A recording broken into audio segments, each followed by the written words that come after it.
నా హృదయపూర్వక ధన్యవాదాలు తెలియపరచుకుంటున్నాను.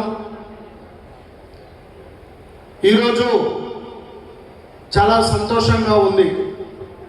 ఎందుకంటే ఇది రాజకీయాలు మాట్లాడే వేదిక కాదు, కానీ ఒక విషయాన్ని ఇక్కడ గుర్తు చేద్దామని చెప్పేసి నాకు ఎందుకో అనిపిస్తూ ఉంది. ఎందుకంటే మాచర్ల నియోజకవర్గంలో తెలుగుదేశం పార్టీ బ్యానర్ మీద నాకు ఊహ తెలిసినప్పటి నుంచి ఒక నియోజకవర్గ స్థాయిలో తెలుగుదేశం బ్యానర్ మీద సెమీ క్రిస్మస్ వేడుకలు జరగల. మీరు కూడా గుర్తు చేసుకోవచ్చు. నేను ఏదైనా తప్పు చెప్తే మీరు తప్పు చెప్పినారని కూడా అనొచ్చు.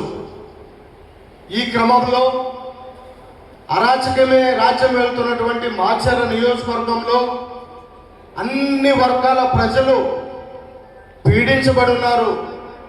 అందులో పాస్టర్స్ కూడా ఆత్మీయంగా దేవుణ్ణి నమ్మి ప్రార్థన చేసుకొని బోధిస్తూ నలుగురిని ఆత్మీయంగా ముందుకు తీసుకుపోయేటువంటి మిమ్మల్ని కూడా భయభ్రాంతులకు గురి చేసే విధంగా గతంలో జరిగినటువంటి పరిపాలనలో భాగం. దాన్ని రూపుమార్చడానికి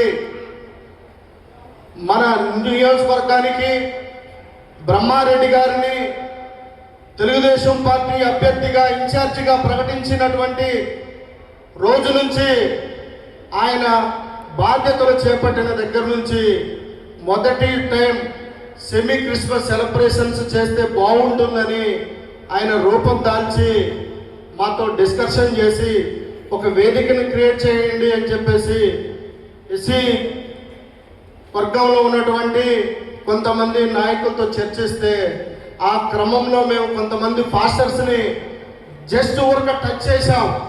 తెలుగుదేశం పార్టీ ఆధ్వర్యంలో బ్రహ్మారెడ్డి గారు ఇన్ఛార్జిగా ఉన్నారు. సెమీ క్రిస్మస్ సెలబ్రేషన్స్ పెట్టడానికి ముందుకు వస్తూ ఉన్నారు.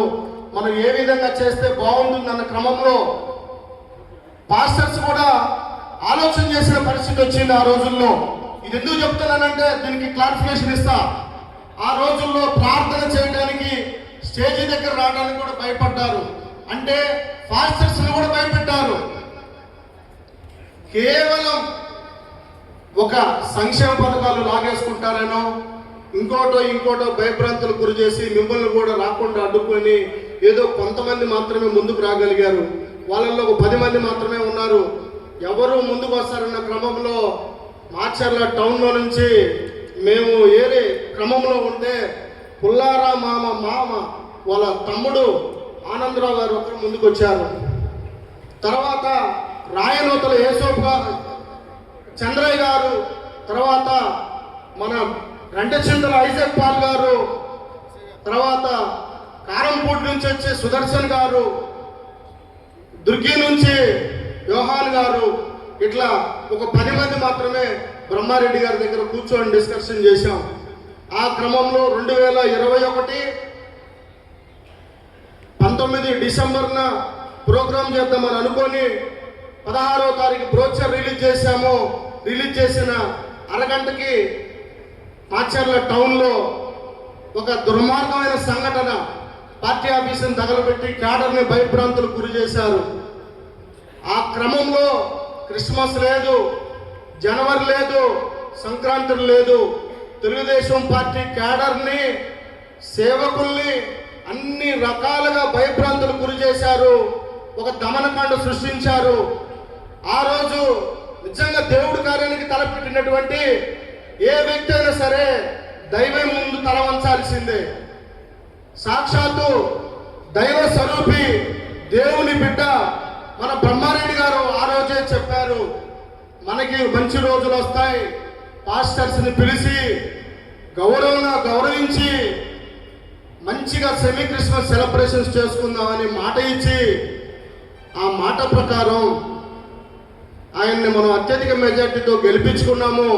గెలిపించుకున్న దగ్గర నుంచి ప్రతి సంవత్సరం ఆయన సెమీ క్రిస్మస్ సెలబ్రేషన్స్ చేసి మనందరిలో ఒక వారం రోజుల ముందే క్రిస్మస్ పండుగని మన జీవితాల్లో మన నియోజకవర్గాల్లో క్రియేట్ చేసి మనల్ని ఇంత ఉత్తేజపడుతున్నటువంటి శ్రీ జోలకంటి బ్రహ్మానంద రెడ్డి గారికి హృదయపూర్వక ధన్యవాదాలు చెబుతూ మీ అందరినీ ఆయన ఒకసారి చప్పట్లతో ఘనంగా సత్కరించాలని నేను కోరుకుంటా ఉన్నాను.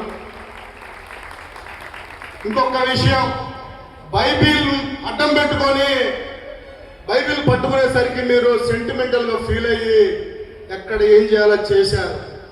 తర్వాత ఏం జరిగింది? దాడులు, హత్యలు జరిగాయి. ఈరోజు తెలుగుదేశం పార్టీ బాబు గారు కూటమి అభ్యర్థి ముఖ్యమంత్రి అయిన తర్వాత మన దళితుల మీద కానీ పాస్టర్స్ మీద కానీ ఎక్కడైనా ఒక దాడి కానీ ఒక అక్రమ కేసులు కానీ నిర్బంధం కానీ లేవని నేను సగర్వంగా చెప్పుకుంటున్నాను. మీరు ప్రతి ఒక్కరూ, అందరికి సంఘాలు ఉన్నాయి, ఆలోచించే శక్తి ఉంది. ఇది వేదిక కాదు కానీ మంచేది చెడేది అని గ్రహించగలిగేటువంటి జ్ఞానం ఉన్నటువంటి జ్ఞానులు మీరు. లోక రక్షకుడు యేసుక్రీస్తు అయితే భూలోక రక్షకుడు చంద్రబాబు నాయుడు గారు, మన నియోజకవర్గానికి బ్రహ్మారెడ్డి గారు. చప్పట్లు కొట్టాడా? కాదా నేను అడుగుతా ఉన్నా. విముక్తి పాస్టర్ వచ్చి తెలుగుదేశం కార్యకర్తలు కూడా ప్రార్థన చేయాలంటే బాబు గారు జైల్లో ఉన్నారు, కొవ్వొత్తులు క్యాండిల్స్ ఇస్తాము, ప్రార్థన చేయాలంటే ప్రార్థన చేతులు గారు రాండి పాస్టర్ గారు అంటే నేను 8 మందికి చేస్తే ఒక్కళ్ళ ముందుకు వచ్చారు. అంటే మిమ్మల్ని కూడా ప్రభావితం చేయగలిగారు. ఎందుకంటే సంక్షేమ పథకాలు పోతాయి, నోటుకాడికి పోతాయి అని చెప్పి రాలేదు. ఇవాళ ఆ పరిస్థితి లేదు. ఇలాంటి చక్కటి వాతావరణంలో సెమీ క్రిస్మస్ సెలబ్రేషన్స్ని మనందరి జీవితాల్లో క్రిస్మస్ని వెలుగులు తీసుకొచ్చినటువంటి శ్రీ జోలకంటి బ్రహ్మారెడ్డి గారికి మరొకసారి హృదయపూర్వక ధన్యవాదాలు తెలియపరుచుకుంటూ మీ అందరికీ క్రిస్మస్ శుభాకాంక్షలు తెలియపరుస్తున్నాను. నేను కోరేది ఒకటే, మంచి చెడు రెండు ఉంటాయి. మీరు గ్రహించగలిగే పరిస్థితిలో ఉన్నారు. మోసపోవద్దు, మంచిని ప్రేమించండి, చెడుని చూస్తూ ఊరుకోవద్దు. చెడుని చూస్తూ ఊరుకుంటే మంచివాడి మౌనం ఈ దేశానికి చాలా ప్రమాదకరం. ఆ పరిస్థితిలో మీరున్నారు. దయచేసి నేను మాట్లాడిన మాటల్లో ఎవరి హృదయాలైనా బాధ కలిగించుంటే పెద్ద మనసు చేసుకొని క్షమించమని, నా ఆవేదనని తెలియపరచాలని తప్ప వేరే ఏం లేదని మీరు గమనించాలని కోరుకుంటూ నాకు ఈ అవకాశం ఇచ్చినటువంటి మీ అందరికీ హృదయపూర్వక ధన్యవాదాలు తెలియపరచుకుంటున్నాను.